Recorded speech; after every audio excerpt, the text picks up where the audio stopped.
divisions meet with our CEO and the Director of Occupational Health and Safety to review quarterly results. It's important that employees understand being safe at work will help them enjoy life outside of work, including raising their own families. As you can imagine, if an employee was to have a serious accident at work, it could drastically change the way their life outside of work was. Ask the employees for ideas on how to safely improve their workstation. Make sure to follow up with the employee if the idea is not feasible for some reason. This is important as communication is key. The employees will appreciate you taking the time to let them know you researched the idea regardless of the outcome. Once you start acting on some of those ideas, you'll get employee buy-in. I had great success with that here at McCullough. Once the employees realized we were listening and acting on their ideas, the ideas kept coming in. Talk safety every day. Even if the conversation relates to life outside of work, the more we talk safety, the more it becomes part of our day-to-day. Here at McCullough, we start our safety meetings off with a safety message and end on a core value message. Be patient. Culture change will certainly not happen overnight and it will be a long, ever-changing journey. That being said, with a plan and good leadership, the culture will start to change. Lastly, create safety challenges or contests throughout the year to keep employees engaged. One of the big contests we had here at Olympic Steel this year was to create a safety slogan. All employees were eligible, and all you had to do was turn in your thoughts on what the slogan should be. We had tremendous participation, and in the end, our Olympic Steel safety slogan is, "Safety first, always, and it starts with me." Now let's review our 2020 5-point safety strategy for McCullough Industries. There are basically 5 required action plan items, which I will go over in detail shortly. Create a safety team or committee. We also promoted one of our employees to safety lead coordinator, which this division has never had. Create or update all JSAs. Create or update all lockout, tagout policies and machine-specific procedures. Complete all required safety training, and conduct weekly safety 5S housekeeping walks.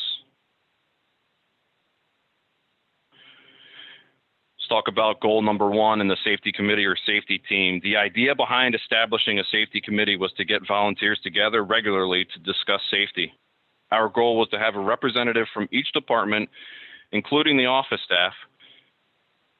Topics covered at a minimum were our 2020 action plan progress, all recent occupational injuries, including other Olympic Steel locations, all high potential near miss events, and status on open corrective actions.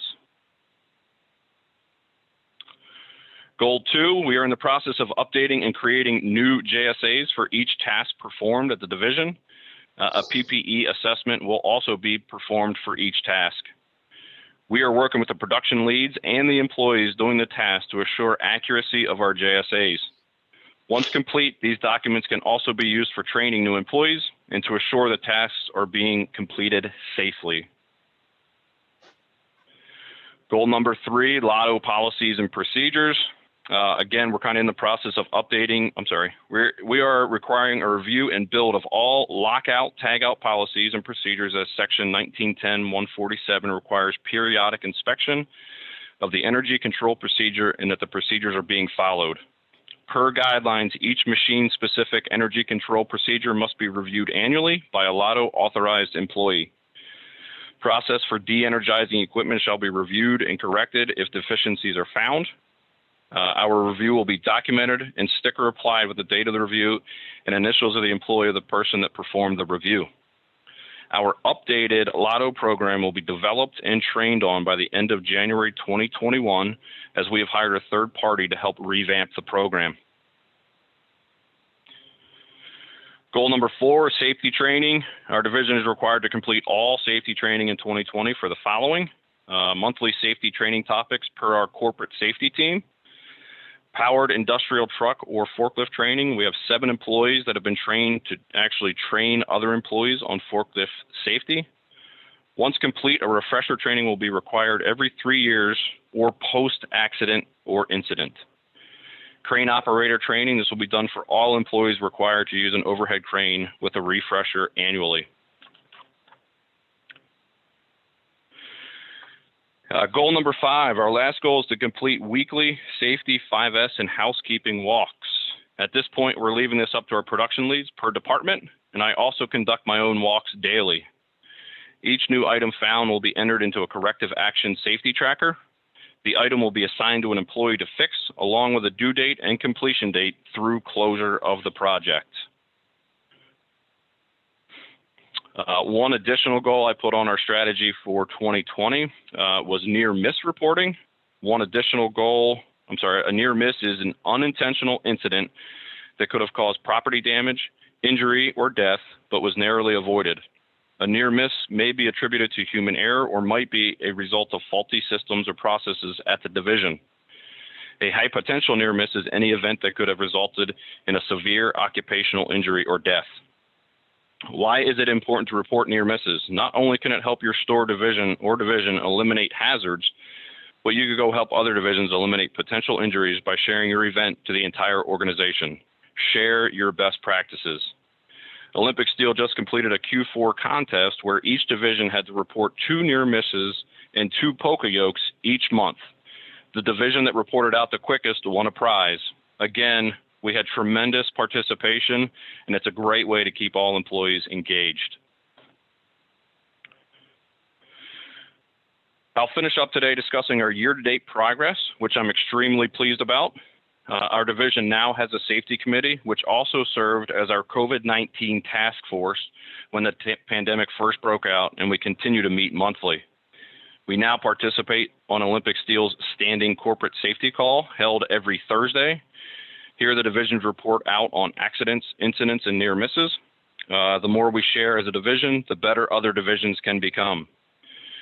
We've completed 11 JSAs for operations and other procedures in the warehouse. Leah Hamilton, who was promoted to our safety lead, has implemented daily forklift and overhead crane inspections. Weekly safety walks are done by production leads or other building managers. Monthly toolbox talks are administered by the production leads. Leah Hamilton, again, has created what I call an SMS, or safety management system, in which she controls all organized all safety documents. We hired Fire Safety Services to complete and manage our monthly fire extinguisher inspections. I'm pleased to report we had an Olympic Steel FE award winner for jig he made that made his job safer and more efficient. FE stands for Flawless Execution, and the award included a plaque, certificate signed by the CEO of Olympic Steel and the general manager of the division, and a $250 cash prize. And lastly, our lockout tagout program will be totally overhauled, developed, and trained on by the end of January 2021. One topic not covered but was a huge part of our 2020 strategy was COVID-19 protocol. Not just our division, but the whole company did a fantastic job of developing a task force at each location to help implement health and safety protocol throughout the pandemic. Masks are required at each location. Daily cleaning schedules are followed in the warehouse and office. Work from home as much as possible. And at least here at McCullough, I've hired a third party to aerosol fog clean our office and warehouse on a weekly basis. That is all I have for today. I hope you enjoyed, and I now ask if there's any questions.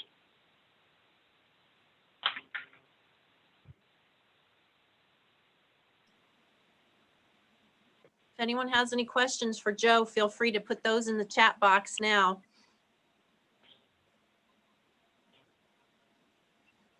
Okay, we have a question. Tell me about FE again. So FE it's an Olympic Steel program that is followed by all of their stores, and Olympic Steel has over 30 stores across the country. It's called Flawless Execution, and anybody is eligible for it. A manager or coworker can turn in an employee for a safety event or safety project that they led, or any other project that helped control expenses at the division. And so we have those every quarter. And again, as I said, I'm really proud of the group here. You know, they're not used to this type of these types of corporate programs. And we've had at least one FE award winner or honorable mention in every quarter since we were acquired back in 2019. So if when you submit an employee for the FE award, it goes to an FE committee, and they decide on whether, which is basically our executive team up in Cleveland, they decide on who, if they won the FE award or honorable mention. Joe, do you have It's a great way. Oh, sorry. Yeah, that's okay. No, you finish. Okay. Yeah, no, it's just a great way, again, to kind of get employees involved in both safety and other projects that, again, help control expenses at the division. Do you have facilities in Northeast Ohio? We've got most of our facilities are in Ohio. So we have our corporate office is in Bedford Heights. We have a facility in Streetsboro, Ohio, Portage County, called Integrity Stainless. Then we have a facility in Dover, Ohio. We are located in Kenton, Ohio, here in Hardin County. And then there's several spread out, Detroit, Gary, Indiana, Chicago, Georgia. So we're kind of all over the place. But yeah, we have a big group. Our corporate office is in Northeast Ohio.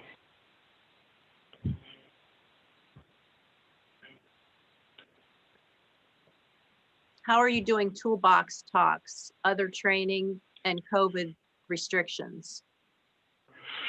Yeah, so the toolbox talks, they're all handled by our corporate. We have regional corporate manager, safety managers, and they put out on the Olympic Drive different topics for the production leads to talk about to their groups. So really, it's driven by our corporate team and then implemented by our production leads. As far as COVID goes, boy, was that something that changed the face of 2020 and something we certainly weren't looking forward to. But I will tell you, as an organization, I thought Olympic did a fantastic job of really hitting this thing right on the head. And here at the division, we have had a couple of positive cases, but out of a 6, 7, 8 month time frame, to only have a couple cases was pretty good. We did have some people quarantined and so on, but nothing really led to that. So we've done a really nice job. We are in rural Ohio, but masks are required here at the facility for employees and visitors. We have daily cleaning both in the warehouse on all touch points, whether it be on a press brake or a weld gun or a pendant on a crane, forklifts, so on and so forth. We clean our break room daily. And at one point, we actually shut it completely down to eliminate, the gathering of more than a few people in one area. And I think the thing that's helped the most for us is I hired that third-party cleaning group that comes in on a weekly basis and aerosol fogs everything in the warehouse, all the touch points in the warehouse, and they come in the office and they do the same thing. And I know a lot of divisions and a lot of companies aren't doing this unless they have a positive exposure. I just do it as a peace of mind, if you will. Okay. How do you make sure that each division is maintaining their safety committee? So I would not be a part of that, but all that's done through the quarterly updates. So part of our 2020 safety strategy is each division has to report out to the CEO and the Director of Occupational Health and Safety. And that's all stuff that we review quarterly. And again, it's kind of the honor system, but when travel is allowed again, our director will come down and check all of our documents. Okay, that's the last question I see in the queue. Anyone else? Questions for Joe?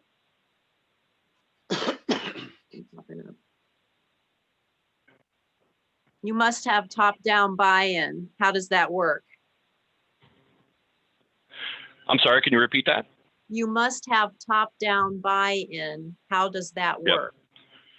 Well, like I said it early on in the presentation, our CEO and Director of Occupational Health and Safety have been fantastic. It all, as I said, it starts with the leaders, and they drive it on a consistent basis. Even on our Monday presidential calls, the conversations are led off with a safety message. So this whole company, all 30 stores, talks safety all the time, including your CEOs, your presidents, your COOs, your CIOs, your CFOs.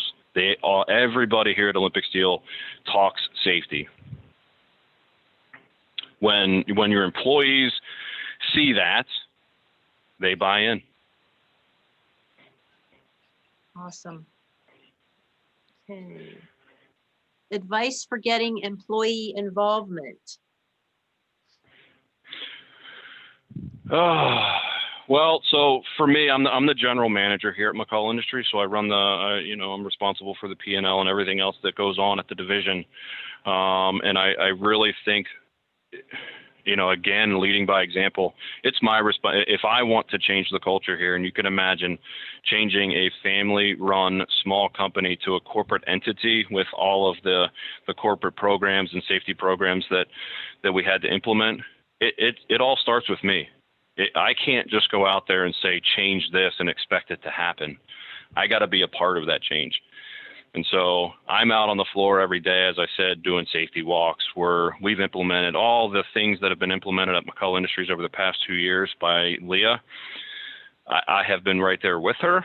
And again, I think when employees see that, when they see the leadership, when they see people doing what they're asking, people start to buy in, and communication is key. I've had several projects here that were easy, safety projects that were easy to kind of implement, whether it be, hey, I could really use a fatigue mat, and I stand on this hard concrete all day long. Fatigue mat might help. It's obviously a pretty easy, quick fix. But there's some that are tougher than that, and you go to analyze and you realize there's, whether it's a tremendous expense or whether it's a time thing or whatever it may be, but as long as you communicate to the employee why you were able to complete the project or the new process, or why you couldn't, when they see it being done and you communicate to them, they start to buy in. It takes time. It takes time. I've been doing this now for 2 years down here, and we're still not anywhere close where I want to be, but we have made some significant progress. How many employees are in your location, Joe? Yep, so we have 36 currently. At our highest point last year and earlier this year before COVID hit, we were at about 46. I will tell you that our business is back to normal. March, April timeframe, we saw a significant drop off, as everybody did with COVID. About August, middle of August, we started to see it all come back, and it didn't come back slowly. It came back, heavy right away.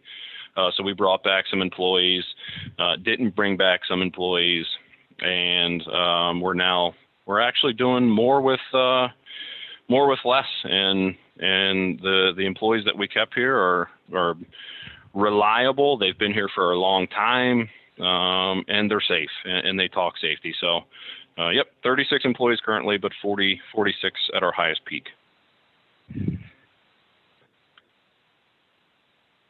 What kind of communication program do you have?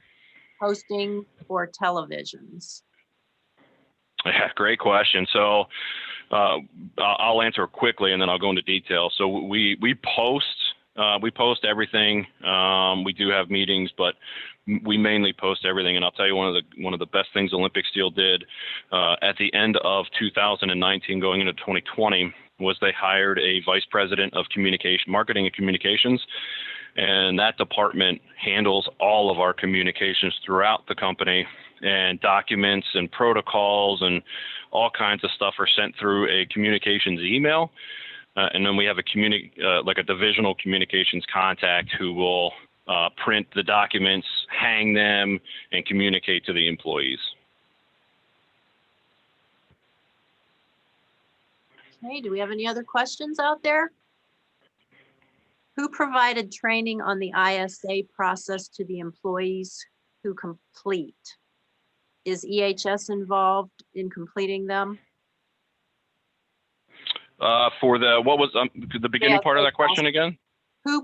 The who JSAs? provided- Yeah, Yeah, so for us, we actually used our regional, we used our regional safety manager and our director to kind of help us get started with that, because here at the division, we didn't really have an expert at the time into job safety analysis and PPE assessments.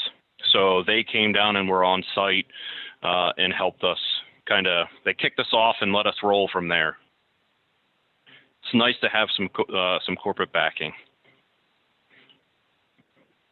awesome. Any other questions out there?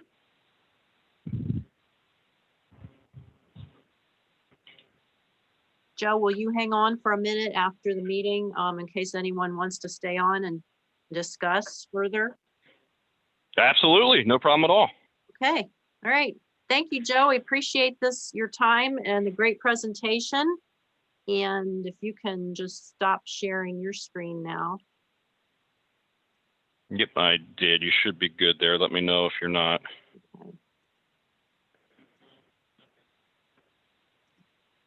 Okay, so up next month, we want to invite your HR folks to this meeting next month too. Katie Tombaugh also from Columbus Wellness Collective will be here to talk about workplace wellness in a virtual world.